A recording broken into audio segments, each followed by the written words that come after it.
So, you guys want a fun little thing? We have a bit of a thesis about Sunrise and Bandai's little track record with movies. They can't make movies. They are god-awful at them across the board. You might think that's a gross overgeneralization, isn't it, Bob? Well, no. Because, well, Char's Counterattack, the first movie for Gundam that's put out, it's kind of terrible. Technically, it's the fourth if you count the trilogy. It's the 79. That did come out first, didn't it? Oh my god. 81 to 83. I won't count those because retellings... Well, if you did want to count them, they're not great already. It actually adds to the track records if you count retellings, because after this... Because then you'd have Zeta. You'd have the Zeta movies, which are garbage. Yeah. And then some more time I thought you have Double O's movie, which is pretty bad. Ugh. You have Unicorn, which is objectively bad. Oh, we'll get there. Yeah, we're going to get there pretty quickly. But yeah, on the whole, Sunrise doesn't have the best track record with making movies. And despite how much I love it, F91 is overall not an amazing movie because, compressed from being a series into a movie, you know how that goes. Yeah. And that's why anime movies in general tend to be kind of crap if they're in any way attached to an existing product, because it means by default that there was a way they could have made this into a much bigger, better story, but all the good stuff had to be cut. For the most part, it really depends on the subject matter. Like, I think, this is going to sound really weird, but I think some Naruto movies get that, and they're able to work within their confines. Like, I still think Road to Ninja is so fucking amazing. Future Reborn works pretty well within its bounds. Sorta. It really depends on the movie, but Gundam doesn't get this. So, I had to... You remember how you described to me what Char's Counterattack feels like? Yeah. So, Char's Counterattack, it's weirdly like... It tries to be like the last 5 episodes of like a regular Gundam series, but also tries to incorporate elements of like the first 5 episodes of a Gundam series. What it essentially means, what I mean by that is that it starts out a battle with Char trying to drop it was a colony, right? I think it was a colony. Yes, I think so. Yeah, he drops something and it causes a nuclear winter somewhere. And then he's gonna drop Axis. That sounds like the ending of like... Actually, it sounds exactly like the ending of fucking 0083, Stardust Memory. Yeah. And it's roughly on par with like the fucking Grips 2 fight at the end of Zeta. But then we also had to introduce this new character so that we can keep it in the confines of like a movie. So we introduced Quest and Hathaway. And they suck. And they're terrible. So it's like we're trying to have like the beginning of a movie. We wrote the end of a movie, but then we wrote the beginning of the movie to overlap at the end of the movie. And it just kind of falls apart. It reminds me of the general complaints that I always hear about Final Fantasy XIII, which never made sense to me, and that's the game has a beginning, the game has an ending, but it has no middle.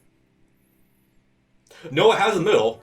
It decidedly does. The game definitely has a middle. It wastes a lot of your time in the middle, but the point is, there's no meat to this movie. It's just 2 slices of end bread. Yeah. It's like, if Char's Counterattack, this is going to sound very stupid, if it was the tail end of a prior series, which you would think, oh, that's obviously 79 or Zeta. It's not, because, there's a little series in the middle of that called Double Zeta. So it's kind of removed from its own timeline a little bit. There's going to be a weird pull, but it's still Bandai, so I'm going to roll with it. It actually kind of reminds me of the miserable situation with Digimon Adventure Tri, which was the 15th anniversary project for the Digimon anime. Is that Sunrise? Or no, Bandai? Bandai. Oh, wow. Because Bandai owns the toy license. Right. So the original plan was for it to be a 25-episode series, whereas they were used to having 50-episode series to tell whole stories. But they were going to have a 25-episode anniversary project. That got slashed to a series of movies, Oof. Which got slashed again. They were going to be full-length, feature-length movies, but it was going to be multiple movies.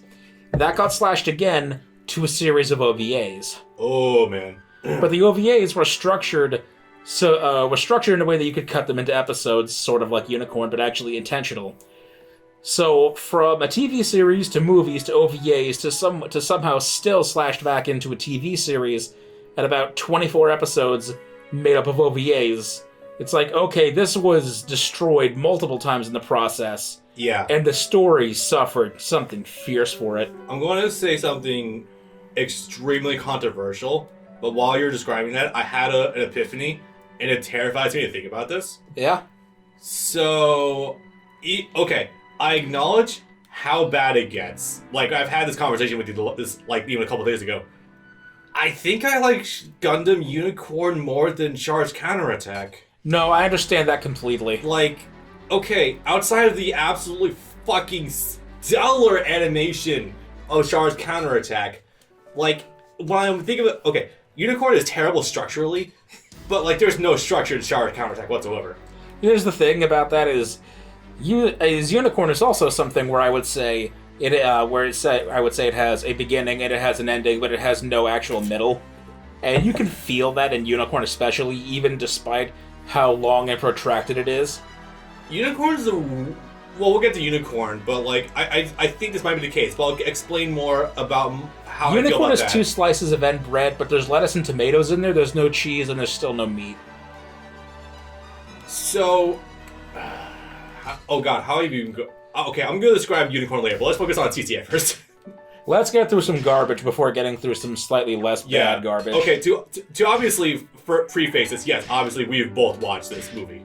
Like, I watched it with you. That was your first time watching it. We watched it together about 6 months ago. And that was my first time watching the full movie. My buddy Rob, he does like CCA except for the ending, and I respect that, but holy crap, is it just kind of like, it really tries to pretend Double Z doesn't exist. No. Like, it really tries to do that. Well, we should probably just start from the beginning. So first of all, what are you going to use? Since this was so short, we only have three stages where we actually get to pick. I was almost considering, do you want to keep all 3 of them within the confines of the actual movie, but... That is a thought, isn't it? Well, I'm definitely going to use the new Gundam. Despite the shit I've been spewing about it, the new Gundam is still one of my favorite mechs, bar none. It's so fucking cool. Alright, I guess I'll try a grunt suit. Oh god, are you? I mean, I would never do it otherwise, and if we're playing with it, at some point... Wait, hold on, let me see about the structure of this. Okay, so first of all, hold on. 4 levels. Get that one. There's 4 levels in this goddamn game. Okay, yeah, I would get, okay, yeah, I'd be fine. Oh no, fine with that. one of them is scripted too. One of them you have to play as the mech. The mech, yes. Yeah, so that means we're gonna have... Okay, let's use the new Gundam. Process that. Yeah. Let's use new Gundam and a Satsubi, and the last one could be a wild card. But that also means that, we have to use the fucking mech armor for the last one. It's gonna be terrible. The last one is scripted mobile armor, so yeah. I'll do one of these, you can do the new, and I'll do the Sasabi. That's cool. Excuse me. Re-GZ? Yeah, this is... Yeah. Unless you want to use his predecessor. The which one? The Zeta Gundam. No, you used the Zeta Gundam at least once, I think. No, we had to. Yeah, we were scripted to use the Zeta Gundam at least once, yes. Okay, let's try and see what all of the Gundam boomers are so obsessed with the grunt suits. They're so-so in this game. So, Char's Counterattack. So there was a Grips War, and then nothing happened for about 6 years. And then Gundam went to sleep. Nothing happened. Hello. Oh, never mind. Never the fuck mind. So, characters not appearing in this story, Jude and Amon. Even though they're in this game, and... You could literally just make like 2 levels for them, and just call it a day, but no. They have most of all the characters. They would only need to make like 2. Oh my god, we jobbed out Haman to the story. This is VHS. This is decidedly... Yeah, this is well before the Blu-ray came out. No, they were all out by... They were done with all the UC Blu-rays by like 2009 or 2010. Yeah. So, they would have... I have no idea why they're doing this. Okay, so and the movie was done in widescreen, because it was... Because even for late 80s, they were still doing movies in widescreen by then. Yeah. But that just feels like stretched VHS. Okay, so at some point, Char decides to character assassinate himself and decides to go against everything he stood for in Zeta. We had this discussion before, I'm pretty sure, with how there's a side manga that explains like why Char goes down like a dark and depressing pathway with cynicism because of Camille ending up in a coma. Well, That's what we're led to believe in the animated medium. It's we get something proper in that actual Char's Counterattack novelization. Yeah. Mobile Suit Gundam Char's Counterattack Bell Torches Children. Yes, that's a full name. Yeah, apparently that just dropped. It either just dropped recently or Rob read it, but apparently it's pretty good. I am actually very curious what Tomino's like unbastardized version of it would actually look like. Because I could just tell there was definitely some corners cut for this movie. That sort of thing happens all the time, actually. Yeah. Where legendary director comes up with a movie, but the movie, of course, is the length of the movie, so they can't tell the full story. So they'll go on to create a manga that runs for like 13 years after the movie is finished production that tells the complete story. Oh god, you poor Neon Genesis fans. The precursor to the first Ghibli film, Nausicaa in the Valley of The Wind? Yes. That was the movie that allowed them to get funding to create Studio Ghibli, but there was a manga that ran for 10 years after. Ooh. And the same thing with Akira, there was a manga that also ran for like another 10 or 15 years afterwards. Yeah. Oh yeah, you can still select your partner, I think, if you want to change that at all. Considering Let's get beams. Okay.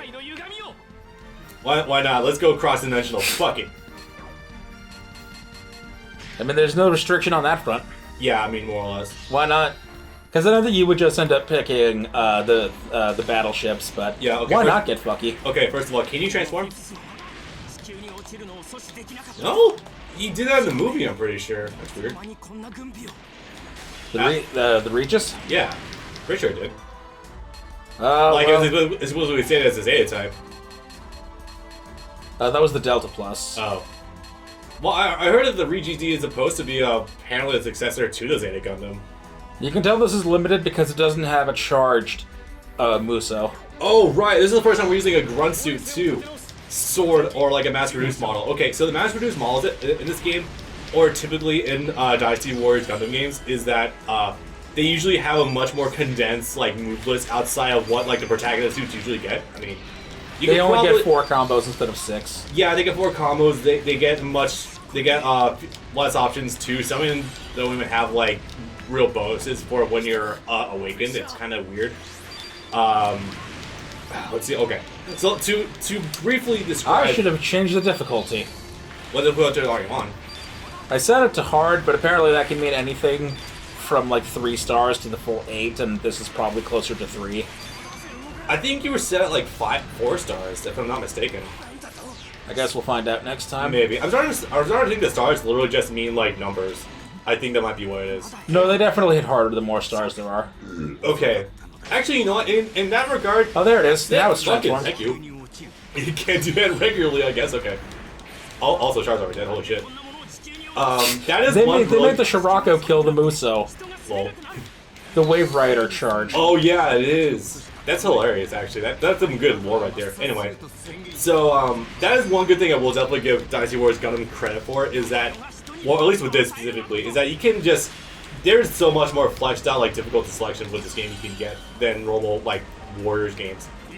Because, like, I literally can't think of any other Warriors games where you can, like, set stars like that on top of, setting the difficulty. So it's like, oh yeah, it's hard too easy. We'll give you some sliders. Fuck it, why not? This is the only one. Yeah, it's really sick in that regard, and I do like this game for that. This game, for what it's worth, is definitely one of the better Warriors games out there, for that matter. Like, I don't think we've sung its praises too much because we would talk about Gundam Gundam so much. But like, legitimately, this is one of the better Gundam games out there. Well, yeah, one of the better Warriors games out there. Warriors 8 Engine would definitely help with that. I agree on both counts of what you just said, even the one you didn't mean to say. Yeah. I mean, yeah, definitely. So, take it from someone who, and this is a sin to say this out loud, could never get into Gundam Versus. No, it's fine. I don't like it much either. And I have tried to put time into it. I play its predecessors, Gundam vs. Zeta Gundam, and I like that game. I do not like Gundam vs. Zeta Gundam.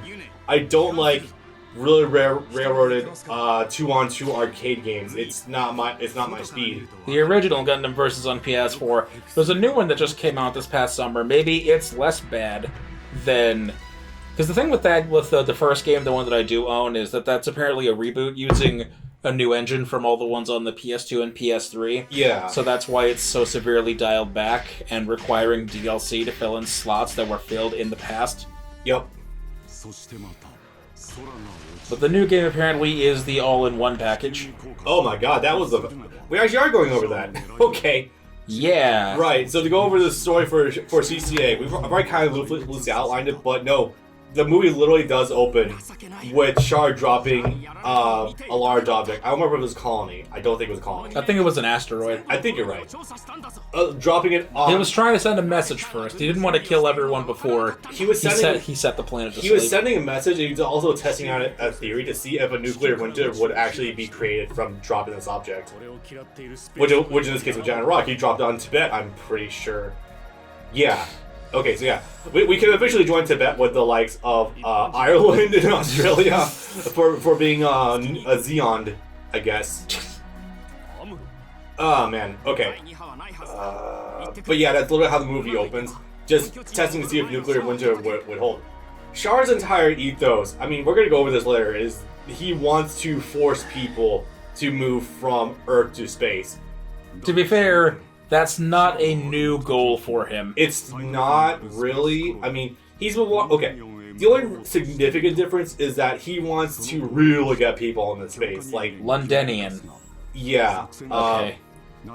Apparently, that's where the meeting happens, where he just buys Axis. Right. I'll buy Axis from Earth Federation in exchange for disarming it, like Luna 2, I think it was? Yeah. Something like that. I read a synopsis for it the other night. That's how I have some of the stuff fresh in my mind, but even then it's like, huh, okay. I like Gus. He's so underrated. Gus is, like, probably one of the more downplay aspects of this movie, and he is still pretty chill. I like him. Also, since I'm not going to get a chance to mention this later since we never cover Wing, and he's played by the same man, rest in peace, Kirby Morrow, voice of Troa, voice of Gus, and someone in Seed, as well as he's Billy also like a 00. third Goku of Ocean Dub Dragon Ball as well. Yeah, the third Goku from the Ocean Dub, yeah, as well as Miroku from Inuyasha, oh, there's a so on and so forth. Right here. Hell yeah. I'll use a Sazabi, because it's not like we'll get a chance to use it otherwise. I mean, we can, but it's a bit easier.